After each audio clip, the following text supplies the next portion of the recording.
তুমি পুজো দিয়ে দাও, তাহলে আমি চলে যাচ্ছি। হ্যাঁ, পুজো দিয়ে দাও, আমি চলে যাচ্ছি, ঠিক আছে? তো ছেলে আজকে পুজো দিয়ে দিচ্ছে, আমিও স্নান করে এসেছিলাম, বললাম মা আমি দেবো, তো ও দিক, ও পুজো দিক, আমি আর পুজো দিলাম না। কেমন আছো তোমরা সবাই? আশা করি তোমরা সবাই খুব ভালো আছো, আমরা সবাই খুব ভালো আছি। তো আজকে হচ্ছে রবিবার দিন, এখন সকাল 10টার বেশি বেজে গেছে। তো সকালবেলা উঠে বাসি বিছানা টিছানা তুলে বাসি ঘরের কাজকর্ম সব সারা হয়ে গিয়ে আমার স্নানও হয়ে গেছে, দেখতে পাচ্ছ। চা খাওয়া হয়ে গেছে, ছেলেও স্নান করে নিয়েছে। ছেলে স্নান করে ও পুজো দিচ্ছে, ও বললো যেহেতু পুজো দেবে, তাহলে ঠিক আছে দাও, আমাকে দিতে দিল না।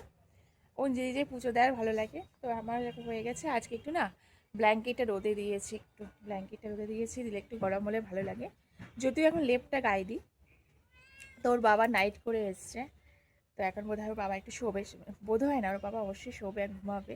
তো ব্ল্যাঙ্কেটটা একটু রোদে গরম করে দিয়েছি আর কি, গরম হবে, একটু গায়ে দিয়ে শুলে ভালো লাগবে। চলো, ওর বাবা গেছে স্নান করতে, আর ছেলের আজকে ড্রয়িং ক্লাস নেই, আজকে ছুটি দিয়েছে তো আন্টি। তো চলো আমি এবার রান্না বান্নার দিকে যাব। 10টা বেজে গেছে, আজকে দেখি তাড়াতাড়ি রান্না করার চেষ্টা করব। ছুটির দিন করে আমার প্রচণ্ড দেরি হয় আজকে, মানে স্নানটা যেহেতু করে নিয়েছি, তো সব থেকে ভালো লাগে স্নানটা আমার হয়ে গেছে। স্নানটা হয়ে গেলে না আমার অনেক সুবিধা হয়, না বেলার দিকে আর স্নান করতে একদম ইচ্ছা করে না। এই আমি একটুখানি গায়ে রোদ লাগাচ্ছি, আজকে রোদটা খুব একটা বেশি নেই, এখন একটু হালকা হালকা রোদ আছে। এই কদিন বেশ 2-3 দিন খুব ভালো রোদ দিয়েছিল। রোদ দিলে কী হবে, রাত্রিবেলা করে বিশাল ঠান্ডা পড়ছে, আমাদের এখানে প্রচুর ঠান্ডা পড়ছে কিন্তু।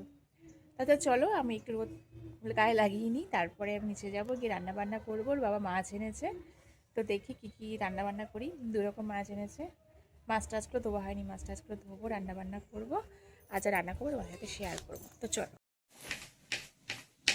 দেখো হাত সাবধানে, আবার এত স্পিডে কাটছো। এই কেটে দিলে, হ্যাঁ দানাগুলো বার করে দাও। আরে দানা আমার জন্য না, ওই দানাগুলো একটু মুখে পড়লে, কিন্তু ওই ঘরে থেকে পেকে গেল কিন্তু।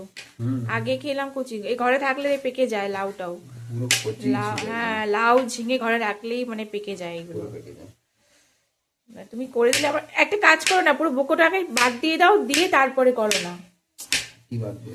আরে এই বুকোটা আগে থেকে বাদ দিয়ে দাও, কেটে তারপরে করো। যেটা বাদ কেটে দাও, আমার সুবিধা হবে, এদিকে মাছটা ভাজছি, তাহলে আমার সুবিধা হয়, নাহলে আমি আবার গ্যাসটা অফ করে করতে হবে। আচ্ছা লেখা, এইটা দিয়ে দিতে পারলে না, একেবারে বললাম দিয়ে দাও। হ্যাঁ একেবারে এইটুকু রেখে লাভ নেই, একেবারে দিয়ে দাও। কাটো, আমি এদিকে মাছটা করি। এই যে এইদিকে এই চিংড়ি মাছটা ভাজছি, আর এদিকে এই যে আমাদের মাছ ভাজা হয়ে গেছে। এটা হচ্ছে গুড়জালি মাছ এনেছে আজকে, আমি খেতে দিয়েছিলাম গুড়জালি মাছ।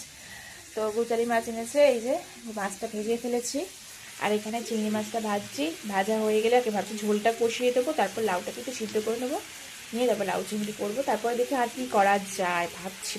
ঘরে অনেক সবজি আছে, ক্যাপসিকাম, গাজর, বরবটি, বিনস, শিম, অনেক কিছু আছে, দেখি তরকারি করা যায়।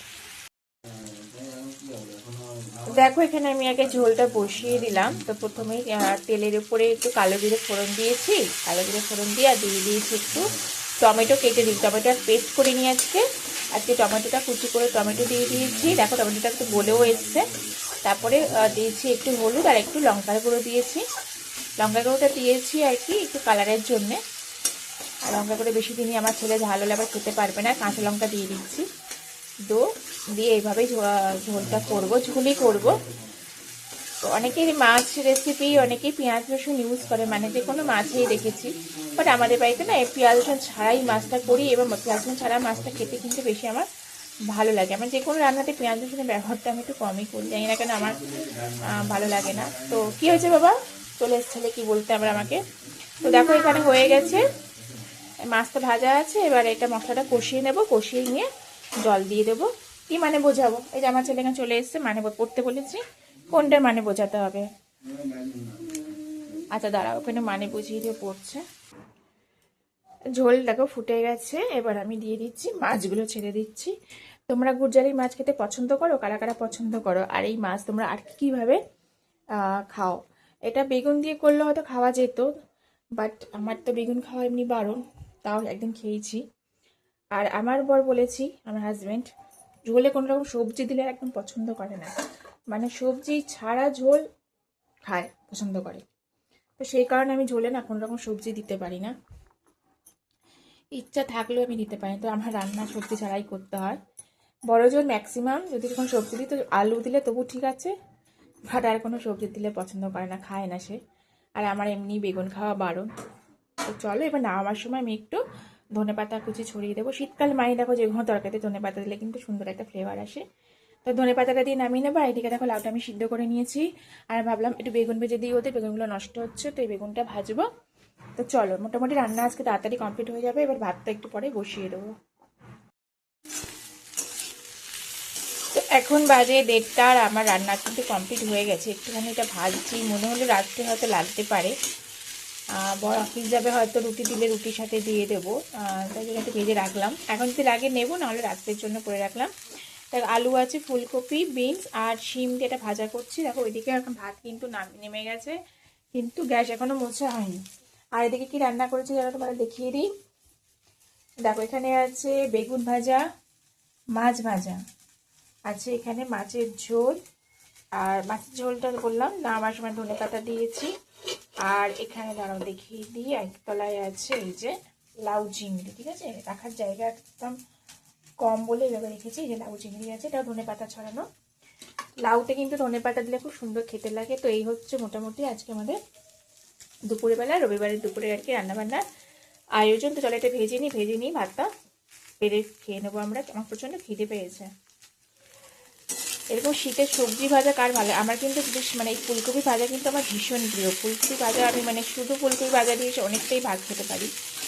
যদিও আমার এখন সব বারণ, তবুও আমি খাচ্ছি, সব অল্প অল্প করে খাচ্ছি।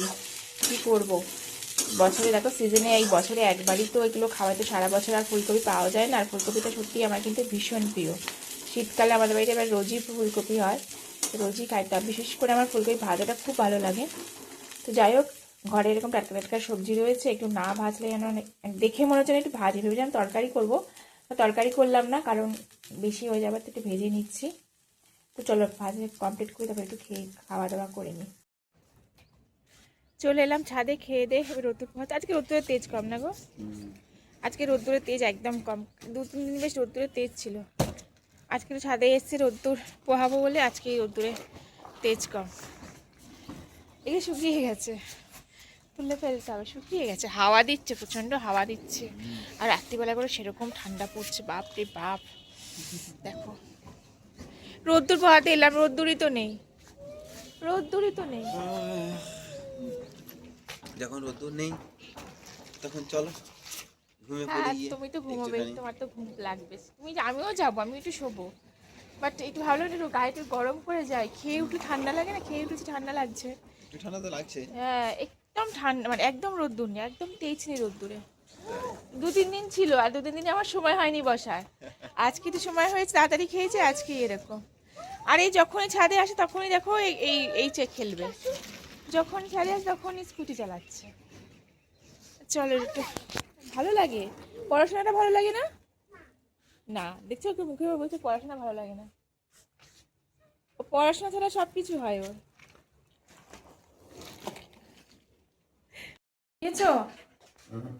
কোনদিন সম্ভব হবে না। দিয়েছো তো চা পাতা? তো চলো সন্ধেবেলা এখানে চা করছি। গ্লাসে দাও, গ্লাসে ওখানে না, এখানে এখানে দিয়ে দাও, এখানে দাও।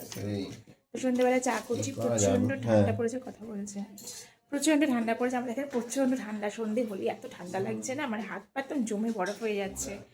লিপের তলায় বসেও হাত পা ঠান্ডা হচ্ছে না। তোমাদের ওখানে কোথায় কীরকম ঠান্ডা পড়ছে বলো? খবরে তো শুনছি নাকি আরও ঠান্ডা পড়বে, মানে শৈত্যপ্রবাহ কিন্তু বাড়বে আর এই নেক্সট উইক থেকে। এত ঠান্ডা লাগছে। আর আমার ছেলের স্কুল, হ্যাঁ আমার ছেলের স্কুল এই সপ্তাহ থেকেই খুলছে, একটু ঠান্ডাটা পড়ছে। তো চলো এখন চা বানানো হচ্ছে, তো চা খাবো। ছেলে এলো আর ক্লাস থেকে, চা বানাবো, চা খাবো। এই যে আমার ছেলে, তো চা করছে আমার বর, চা খাবো। তো চলো চা খেয়ে হাত পাগুলো একটু গরম করি। তো চলো এখন কটা বাজে, এখন বোধহয় বাজে 11টার মতন বাজে। আমাদের ডিনার হয়ে গেছিলো অনেকক্ষণ। তো আমরা এখন এই যে বেডের উপর শুয়ে শুয়ে আমি একটু পেপার পড়লাম, আর আমার গল্প পড়লাম, আর ছেলেও এখানে গল্প বই পড়ছিল। এই যে বইটা কোথায়, ওই যে বইটা, হ্যাঁ ওই যে গল্পের বই পড়ছিল। গল্পের বই পড়তে পড়তে ওর ঘুম পেয়েছে, ও ঘুমিয়ে পড়ছে। আমিও সকাল সকাল শুয়ে পড়বো, এখন বোধহয় 11টা বাজেনি।